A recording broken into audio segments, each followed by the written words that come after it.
Chungathara block കുടുംബാരോഗ്യ കേന്ദ്രത്തിൽ നവീകരിച്ച ഫിസിയോതെറാപ്പി സെന്ററിന്റെ ഉദ്ഘാടനം ജെബി മേത്ര MP നിർവഹിച്ചു. ജെബി മേത്ര MPയുടെ ഫണ്ടിൽ നിന്നും അനുവദിച്ച 25 ലക്ഷം രൂപ വിനിയോഗിച്ചാണ് അത്യാധുനിക യന്ത്രങ്ങൾ സംവിധാനിച്ച് ഫിസിയോതെറാപ്പി സെന്റർ നവീകരിച്ചത്.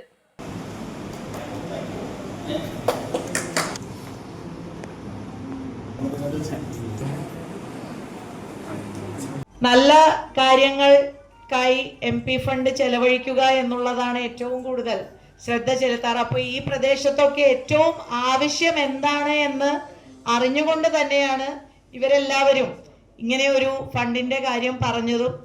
അപ്പോൾ ആ ഫണ്ട് ഇന്നിവിടെ ഉദ്ഘാടനം ചെയ്യപ്പെടുമ്പോൾ ഫിസിയോതെറാപ്പിയുടെ നവീകരിച്ച ആ നൂതന മെഷീനുകളൊക്കെ ഉദ്ഘാടനം ചെയ്യുമ്പോൾ യഥാർത്ഥത്തിൽ ഞാനൊരു മെഡിക്കൽ ബാക്ക്ഗ്രൗണ്ട് അല്ല ഞാൻ പഠിച്ചേക്കുന്നത്, ഞാനൊരു ലോ ബാക്ക്ഗ്രൗണ്ടാണ്. പക്ഷെ എൻ്റെ വീട്ടിൽ എൻ്റെ ബെഡ്റൂമിൽ ഒരു കാർഡിയോളജിസ്റ്റും അടുത്ത റൂമിൽ ഒരു ഗ്യാസ്ട്രോ എൻട്രോളജിസ്റ്റും അതിൻ്റെ താഴത്തെ റൂമിൽ ഒരു ജനറൽ ഫിസിഷ്യനും അതേപോലെയുള്ള ഒരു സാഹചര്യമാണ് എൻ്റെ കുടുംബം.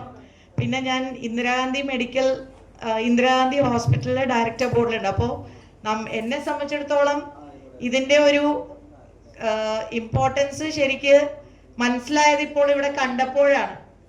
ഏറ്റവും നമ്മൾ കാലഘട്ടം മാറിയ കാലഘട്ടത്തിനനുസരിച്ച് ടെക്നോളജിക്കലി എങ്ങനെ നമുക്ക് ഓരോ സൗകര്യങ്ങളും ഉപയോഗപ്പെടുത്താം എന്നുള്ളതിൽ തന്നെ ഊന്നിയായിരിക്കണമല്ലോ നമ്മുടെ ഓരോ. Nilambur block panchayat president P. Pushpavalli അധ്യക്ഷത വഹിച്ചു. Block panchayat vice president Pathuma Ismail, Chungathara ഗ്രാമപഞ്ചായത്ത് പ്രസിഡന്റ് ബൽസമ സെബാസ്റ്റ്യൻ, വഴിക്കടവ് ഗ്രാമപഞ്ചായത്ത് president Thankamma Nedumpadi, block standing committee ചെയർമാൻമാരായ Susamma Mathai, Rasheed Valapra, Sajna Abdurahman, panchayat vice president Sainaba Mampally, block medical officer doctor PK Bahavudheen, DCC president VS Joy, Panayil Jacob, Thaja Sakeer, Parambil Baba എന്നിവർ സംസാരിച്ചു. അംഗൻവാടി അധ്യാപകർ, ആശാപ്രവർത്തകർ, ആശുപത്രി ജീവനക്കാർ എന്നിവർ ചടങ്ങിൽ പങ്കെടുത്തു. East live Edakkara.